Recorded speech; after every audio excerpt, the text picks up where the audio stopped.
Après avoir vu les effets dans cette leçon, on va voir les transitions qui sont d'origine dans Resolve. Donc là, ça va être un petit peu le même discours que pour les effets. Il y a des choses qui sont assez ridicules, du style des transitions un peu qui font Windows Movie Maker et qui ne sont pas terribles. Mais il y en a quelques-unes qui sont sympas et qui sont utilisables pour ne pas toujours faire les transitions qu'on voit sur Internet ou des transitions genre hyper travaillées. Il y a des trucs basiques qui peuvent être sympas. Et donc du coup, on va aller voir ça. Pareil, on ne va pas tout voir, on va passer en revue rapidement ce qu'on trouve. Je suis dans Effect Library, Toolbox, Vidéo Transition. Et là, j'ai mes transitions, j'ai une petite liste plutôt sympa. Et donc ce qu'on va regarder en premier, c'est tout simplement Additive Dissolve. On la prend, on la colle ici. Il fait le rendu. Et là, on va regarder image par image ce qui se passe. C'est d'ailleurs plutôt pas moche. Ensuite, tu peux bien entendu régler la taille de la transition comme ça. Tu vois ici, tu peux aussi régler soit en temps, soit en image. Par défaut, elle est centrée sur la coupe. Mais tu peux aussi le faire commencer sur le plan suivant ou sur le plan d'avant. Tu peux aussi changer ici le type de transition. Donc c'est pratique, on ne va pas avoir besoin de retourner là.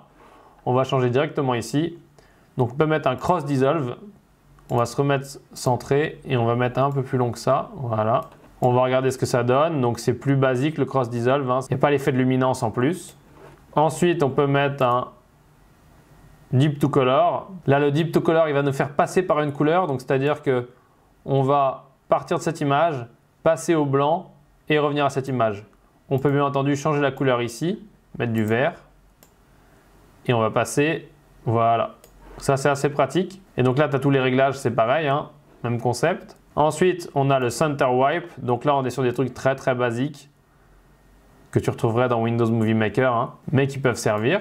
Donc tous les wipes, on ne va pas les regarder, hein, c'est vraiment très basique. Voilà, ça, typiquement, je ne recommande pas de l'utiliser. Ensuite, on a l'iris. Donc là, c'est la même chose. Iris et wipe, c'est un peu le même combat. Star, n'en parlons pas. Le cœur. Ensuite, triangle. Donc ça peut déjà être plus sympathique puisque c'est moins vu, quoi. On peut bien entendu faire une bordure. Ça, c'est plutôt cool. Alors, on peut changer la couleur de la bordure aussi. Mettre du blanc, peut-être, ce sera moins moche. Et on peut faire une bordure, voilà, comme ça. Et ça permet d'avoir une transition avec la bordure, paf. Et ça fait déjà un peu plus stylé que d'avoir juste une transition sans bordure. Bien sûr, tu as aussi le triangle à droite.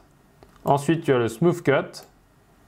Donc là, c'est un espèce de fondu bizarre, un morphing, on va dire. Voilà, c'est un espèce de morphing. Ensuite, on descend, il y a d'autres iris, il y a les barmes d'or, il y a le slide. Donc le slide, ça va être simplement une image qui vient par-dessus l'autre. Voilà. Le push, donc ça, c'est la même chose, mais une image pousse l'autre.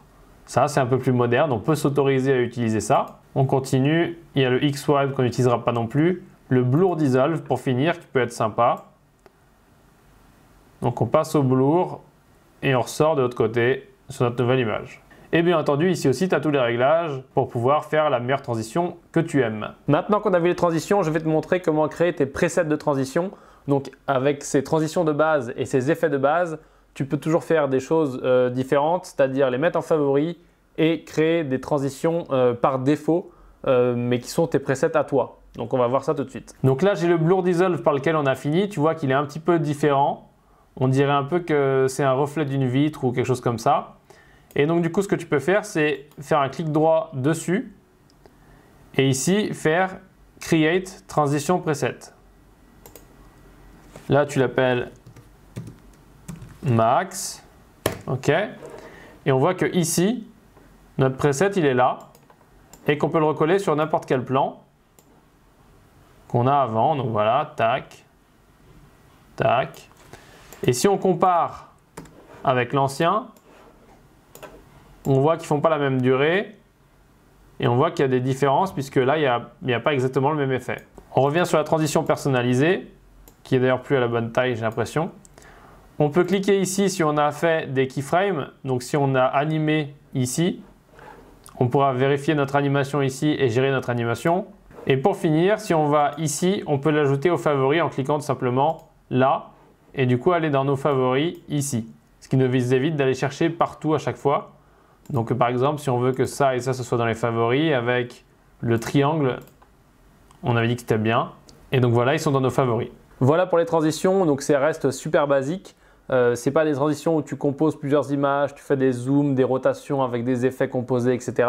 C'est des transitions de base qui peuvent largement te servir et qui peuvent te servir à composer d'autres transitions un peu plus originales et stylées. Mais là, pour l'instant, on a vu ça. Dans les bonus, on verra des compositions un peu plus hardcore qui permettent de pousser un peu les limites pour avoir quelque chose de vraiment original.